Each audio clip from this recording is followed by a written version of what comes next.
Hi, welcome to Nina in the Kitchen, where today we are making a Swiss meringue frosting for cake. And here's what we're going to use. I have just a pinch of salt. In fact, I'll just throw that in right now. One good pinch, one 3-fingered pinch is 1/8 of a teaspoon.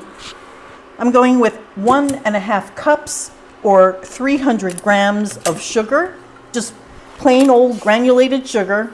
This is 1 pound of butter, so 454 grams of unsalted butter. On top of that, you can use flavorings if you want, lemon extract, but do not use oil in here because it's meringue and you're creating a foam. If you use oils in here to flavor this, it will break everything down. So let's get started. And I'm going to put 300 grams of sugar in here to give me 1.5 cups of sugar. I'm going to get this started with a mixer on low speed. And now everything's mixed up. So at this point, you just put this over a hot water bath, over some boiling water, or simmering water, I should say.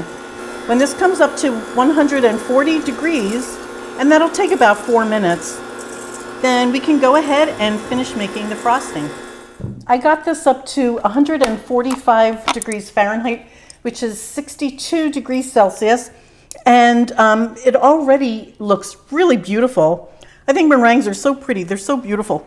At this point, you can feel this is awfully hot at the bottom.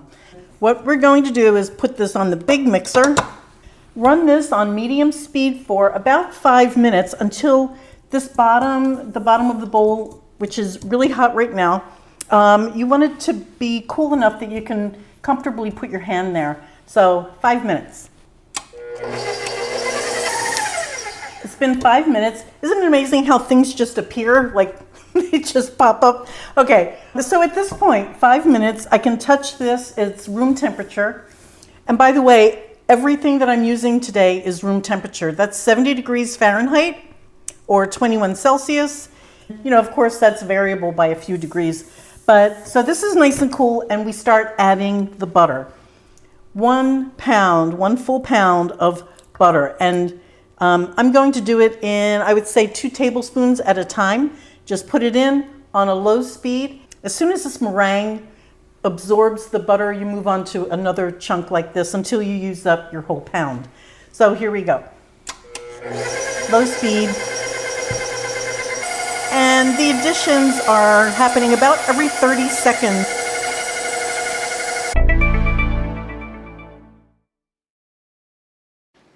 I've added all the butter in 8 to 10 increments, I would say.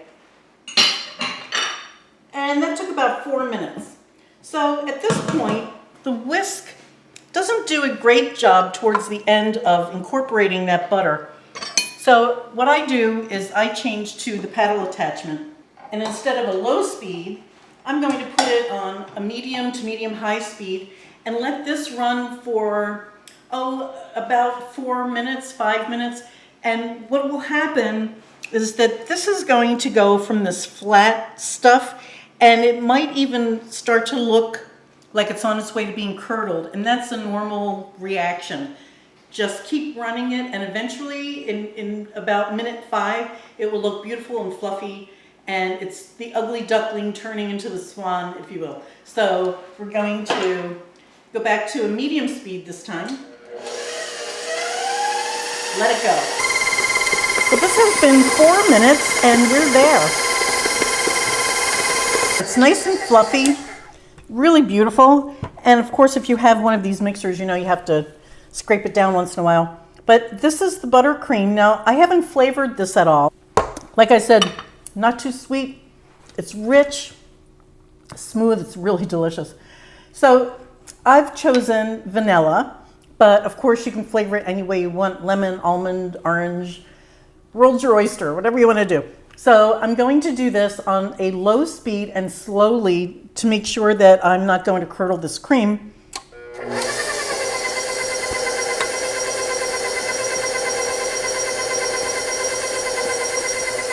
And then take it up to speed again, just to mix that in.